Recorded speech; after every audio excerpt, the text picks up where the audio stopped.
Hello again, it's Mike and welcome back to my train room.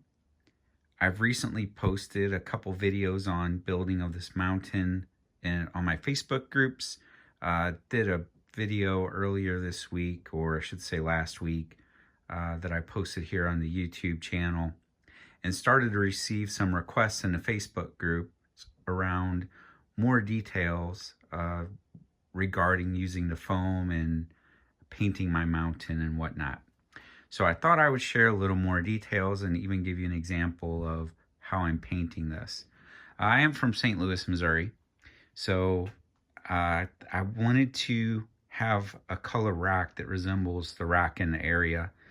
We have the Ozark Mountains. We have a lot of cutaways in the hills and that where we've put through highways or railroad tracks or all kinds of things. And this is a color of rock that you frequently see. I took a lot of photos to bring home, and also, like I showed a photo before, matched up a little piece of N scale to what I see out there, a little woodland scenics rock. And this is turning out pretty good. It's a blend and mixture of several colors, and I'll tell you a little bit more about how I do that. So, let's talk a little bit about how the mountain was constructed first. So I built the wood framing. I put screen over it. I haven't really fastened the screen in because I'm not sure the shape I'm going to make this over here. It might be that I do a crossing here and then a road up here to a city, or it could be a logging community or logging area. So I haven't fully decided what I'm going to do there. So I've just started working on the back of the mountain here, and you can see that I covered a screen with great stuff from Lowe's.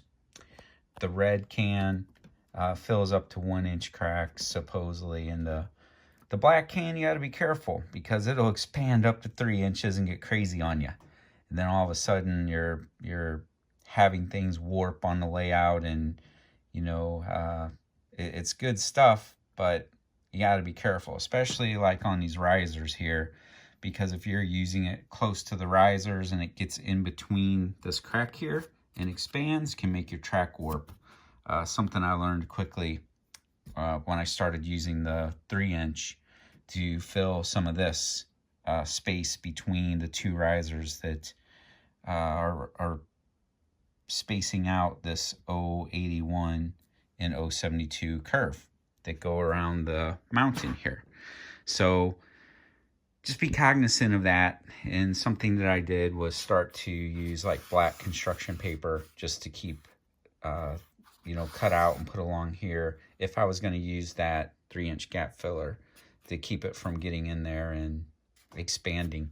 You can sort of see down on that side of the layout where there's some black construction paper along the risers. So let's talk about carving.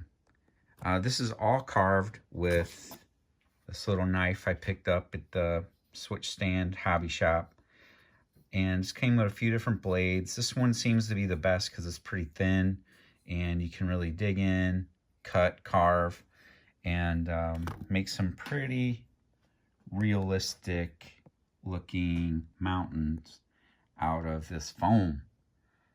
Before the carving, it looks more like this. Bunch of circly, swirly peanuts, or whatever you want to call it.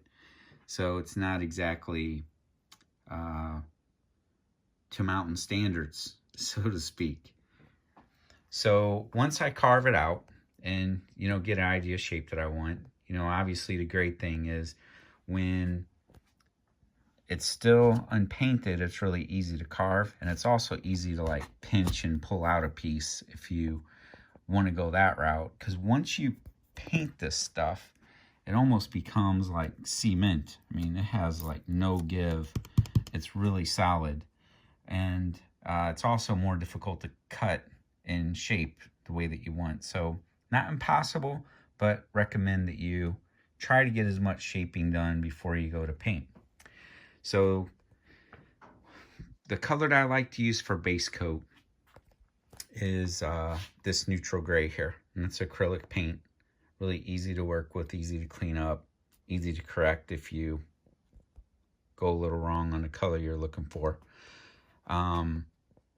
So I do the base coat in that, so then, you know, when it sort of shows through the rock, it's not exactly black, but it looks black even though it's gray. And then I'm using a mixture of burnt umber, ivory black. I keep neutral gray on hand in case I make an error and want to paint back over what I did. Then titanium white, unbleached titanium, burnt sienna, and Naples yellow. Then I just use one of these little paint trays, really easy to clean up, or they're 99 cents at Michael's. Just throw them away when you're done if you don't feel like cleaning up the mess there. Then I use 3 different paint brushes. I use this to do my main blending and color. I use this rounded bristle for some shadowing. It comes in pretty handy for that. Then I have this more fine tip paintbrush to do a lot of the black detailing like you see in here. So it adds a little bit of depth and dimension. Now, the very cool thing about using the acrylic paint, you know, because obviously an airbrush would go so much faster. Acrylic paint takes a lot longer to paint, but it gives you the ability to really blend the paints like this. So you see all the different colors while using the same paintbrush and painting at the same time.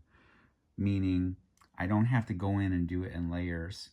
Other than when I'm all finished and let it dry, I might go back with just a light brush of black or white in some areas that may need that for a little bit more detail or to make it stand out a little bit more.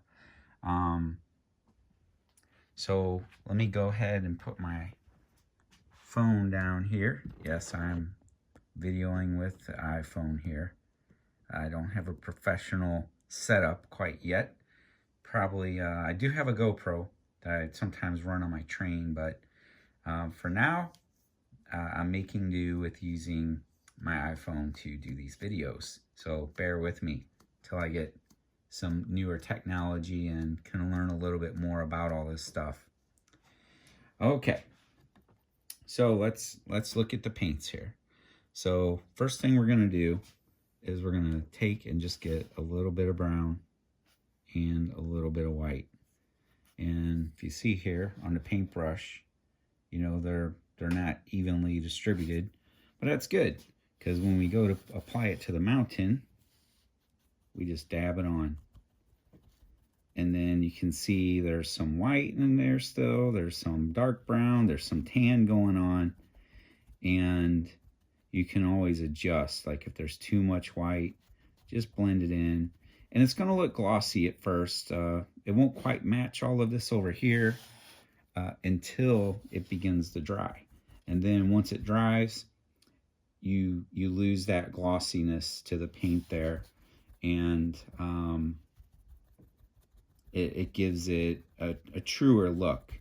And obviously at the hobby shops, there are some other solutions available to put a little of a dull finish. You know, you can get a spray can of a clear dull coat and go over real quick. Just make a few passes over all your rocks and scenery, and that will put even a less shiny finish onto it.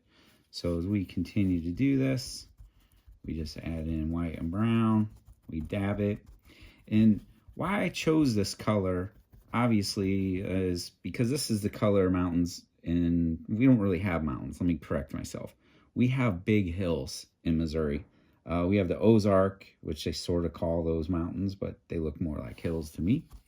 And then we have a lot of areas where we've had to cut through those big hills that were made of rock, and that rock is exposed all along the sides of the highways, and this is sort of the color you see.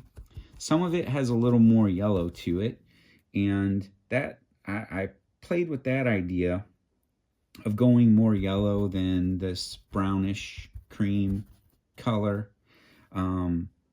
But I am the vice president of the Lionel Club, and St. Louis Lionel Club, and we used to have, until we lost our building here recently, our building was sold, so we had to move out and tear down our layout. We had a 16-foot by 40-foot layout, and the mountains and hills were predominantly that yellow color I'm referring to that you see around the St. Louis area. And after seeing that on such a large scale like that, I was just like, on the smaller scale, I would like to maybe do a little bit of a darker mountain, and make sure the color is more of what I'm looking for, then just go with what we already know at the Lionel Club. So as you can see, let's see how that's turning out. Oh yeah, it's starting to look good. I see it on the camera there. So we just keep doing a little bit of bright, a little bit of white, and a little bit of brown, rotating and dabbing. If you brush, you're going to smear it all together.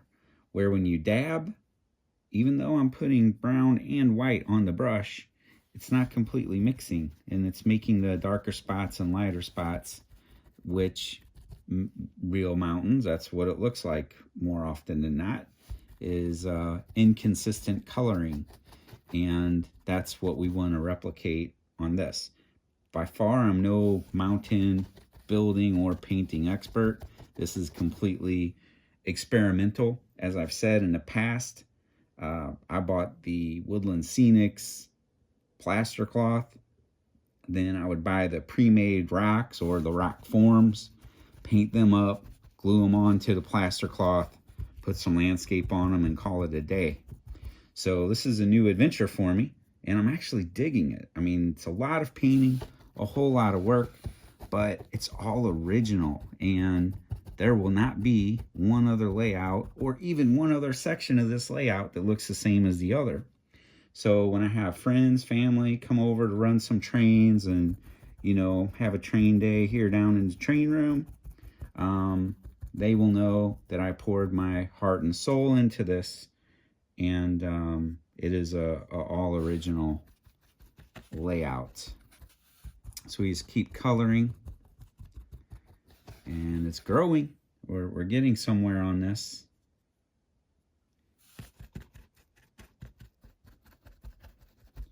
So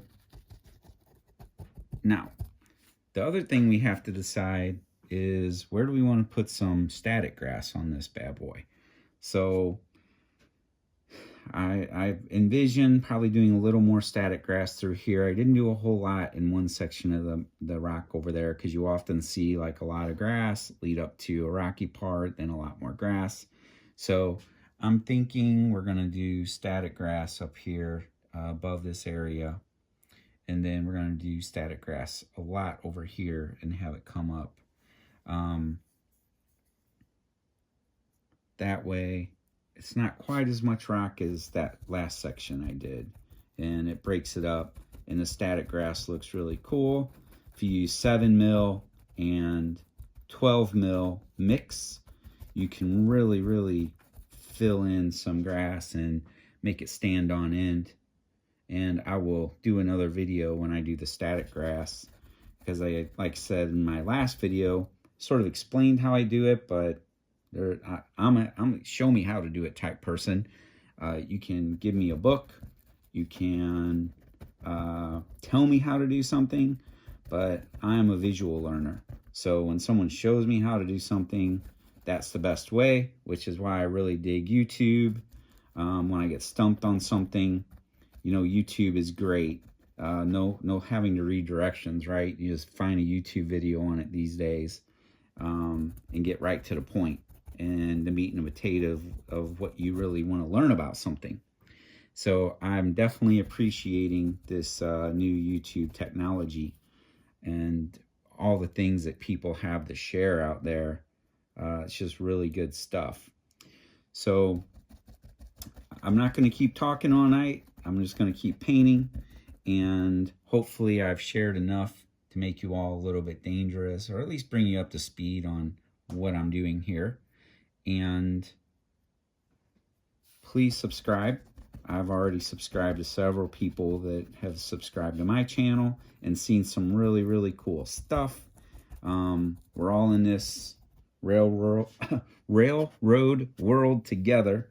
The world of model railroading, modeling stuff, and, you know, seeing some new gear that's come out or old gear being reviewed. Several different channels out there that have quality content that I can only aspire to be as good as doing one day, so I can keep you all entertained and, you know, continue to share my railroading journey here with anyone interested in keeping up with what's going on and maybe seeing someone else's perspective on how they're building and, you know, what their layout is like. I'm happy to share and happy to see what others have to share. So with that being said, have a great night, and I will talk to you next time.